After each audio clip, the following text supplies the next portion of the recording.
దేవుడు ఎవరికి ఎంత ఇవ్వాలో అంతే ఇస్తాడు. అంతకు మించి ఎక్కువ ఇవ్వడండి. కానీ నీ జీవితం మొత్తంలో దేవుడు నిన్ను టెస్ట్ చేసి ఒక టైంలో పంపిస్తాడు. ఎవరినో తెలుసా? అమ్మని, లక్ష్మీదేవిని పంపిస్తాడు. ఆవిడకి వచ్చిన టైంలో నీకు చాలా బాగుంటుంది. ఆవిడికి రెస్పెక్ట్ ఇచ్చి ఆవిడ్ని కాపాడి ఆవిడ్ని ఎక్కువగా ఖర్చు పెట్టకుండా ఎప్పుడైతే మనం బంధించి పెడతామో ఇక ఆవిడ నీ దగ్గర నుంచి వెళ్ళమన్నా వెళ్ళదండి. అలా ఒకానొక టైంలో దేవుడు మనకు అవకాశం ఇస్తాడు. ఆ తర్వాత ఆవిడకి ఇసుకు పుట్టి వెళ్ళిపోయింది. కొంతమంది దగ్గర ఉంటుందండి, కొంతమంది దగ్గర ఉండదు, వెళ్ళిపోయిద్ది. వెళ్ళిపోయిన ఆవిడ మళ్ళీ వీళ్ళు బాధలు పడుతుంటే దేవుడే మళ్ళీ వెళ్ళిరా అంటే, ఓసారి నువ్వు చెప్పావు, నేను వెళ్ళాను, ఈసారి వెళ్తానికి నాకు బుద్ధి ఉండాలి అనిందండి.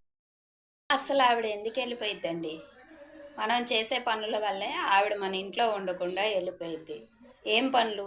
పొద్దుగూకులు గొడవలు ఆడుకోవడము, ఇంట్లో మనశ్శాంతి లేకుండా తగాదాలు, గొడవలు, కుళ్ళు, కుతంత్రాలు, లేజీనెస్, పని చెయ్యకపోవడము, ఇల్లు శుద్ధిగా పెట్టుకోకపోవడము, ఆ ఇంట్లో పూజా పునస్కారాలు చేసుకోకపోవడము, ఇలాంటి వల్లే ఆవిడ మన ఇంట్లో ఉండకుండా వెళ్ళిపోయింది. అసలు లక్ష్మీదేవి ఇంటికి రావాలి అంటే ఎవరైనా ఏం చేస్తారండి? గుమ్మాల్లో అందంగా ముగ్గులు వేసుకుంటారు, ముగ్గుల్లో పసుపు కుంకాలు వేసుకుంటారు, ఇల్లు గుమ్మము గడప నీట్గా పచ్చగా కళకళలాడుతూ పెట్టుకుంటారు. కానీ ఏంట్రా అంటే కొంతమంది ఇళ్లలో గొడవలు. ఒక్కొక్క అమ్మాయి అయితే తెల్లారి పొద్దున్నే లేగవటంతోనే గొడవ పెట్టుకుంటుంటుంది. ఆడపిల్లని ఏడిపించటం, ఇంట్లో ఆడపిల్లలు ఉంటే ఆ ఆడపిల్లల్ని ఏడిపించటం, గొడవలు పెట్టుకోవటం, తగాదలు పెట్టుకోవటం, ఇలాంటి కొన్ని కొన్ని పనులు అమ్మకి నచ్చవు. అదిగాక ఒక 100 రూపాయలు ఉన్నాయి అంటే దాన్ని ఎలా ఖర్చు పెట్టాలా అని చూసేవాళ్ళే ఉంటారండి. దాన్ని ఎలా దాచిపెడదామా అనేవాళ్ళు ఉండరండి. అమ్మని బంధించి రూపాయికి రూపాయి, రూపాయికి రూపాయి, రూపాయికి రూపాయి అని దాచిపెట్టుకున్న నాడు అమ్మ ఎక్కడికి వెళ్ళదు, మన దగ్గరే ఉంటుంది, మనతోనే ఉంటుంది, మనలోనే ఉంటుంది. ఒక్కొక్కళ్ళ మొహంలోనే లక్ష్మీదేవి ఉంటుందండి. ఒక్కొక్కళ్ళు చేసే పనిలో లక్ష్మీదేవి ఉంటుందండి. ఒక్కొక్కళ్ళ ఇంట్లో లక్ష్మీదేవి ఉంటుందండి. ఒక్కొక్క ఇంటి ఆడపిల్లలో లక్ష్మీదేవి ఉంటుందండి.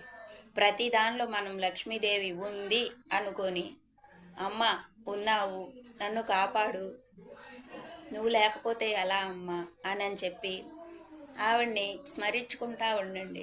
గొడవలు పెట్టుకోమాకండి. ఇది కార్తీక మాసం. బయట ఇళ్లల్లో ఆడ ఏడ కూర్చొని అమ్మలెక్కలతో కబుర్లు చెప్పటం కాదండి. కాళ్ళు చేతులు మొహం కడుక్కొని గుమ్మాల్లో దీపాలు పెట్టండి. అది ఆడవాళ్ళు చేయవలసిన పని. అలా కాకుండా ఆ అమ్మిది ఈ అమ్మిది అని మాటలు చెప్పుకోమాకండి. పాపం మూటగట్టుకోమాకండి.